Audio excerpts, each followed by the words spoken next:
تعلم دین حق نو سیکھنا،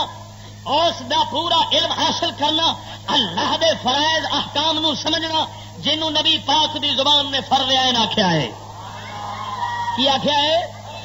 مولا علی مشکل کشا رضی اللہ تعالیٰ عنہ روایت کرتے ہیں نبی پاک صلی اللہ علیہ وسلم تو، کتاب دا حوالہ ہے کتاب الفقہ والمتفقہ، امام خطیب بغدادی محدث دی، آپ روایت کرتے ہیں مولا علی نبی پاک تو حضور نے فرمایا طلب العلم فریضۃ علی کل مومن ان یعرف الصلاۃ والصوم والحدود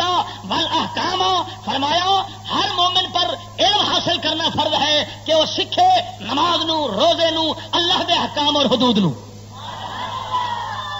معلوم ہوا فرض عین ہوئی علم کہ انسان اپنے احکام شرع دا علم سیکھے،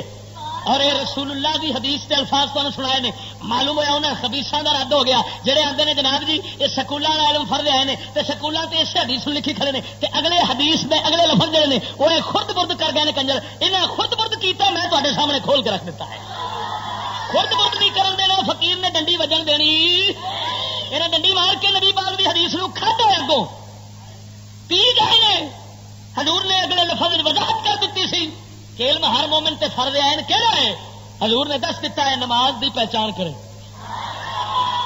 یعرف الصلاۃ والصوم والاحکام والحدود، حضور نے فرمایا نماز نو پہچانے، روزے نو پہچانے، والاحکام احکام خدا نو پہچانے، الحرام حرام نو پہچانے، حلال حلال دی جڑی تمیز کرنی سیکھنا نبی پاک دا اے ہوئی فرض عین ہے جڑا ہر مرد تے بھی فرض ہے تے عورت دے بھی فرض ہے۔ غور فرما اللہ دے بندیا، اس تو علاوہ جڑا دوجے نو فرض عین آکھے وہ بڑا بے ایمان ہوے گا، مرتد ہوے گا، یا جناب بتی خبیث ہوے گا، یا بہت بڑا پاگل مجنوں بے وقوف ہوے گا، انہوں کوئی جناب والا سمجھ نہیں ہونی، اس واسطے ان دی بکواس کرے، ورنہ فرض عین صرف ایک کوئی علم ہے ہاں جی جنوں احکام شریعت کا علم آکھیا جاندا ہے۔ مفتی عرب و عجم حضرت علامہ مولانا مفتی فضل احمد چشتی مدظ اللہ العالی کے حقائق پر مبنی ایسے روحانی بیانات جنہیں سن کر مرد مسلم نیند غفلت سے بیدار ہو کر اپنی منزل حقیقی کی طرف انشاءاللہ تعالی روا دواں ہو جائیں گے۔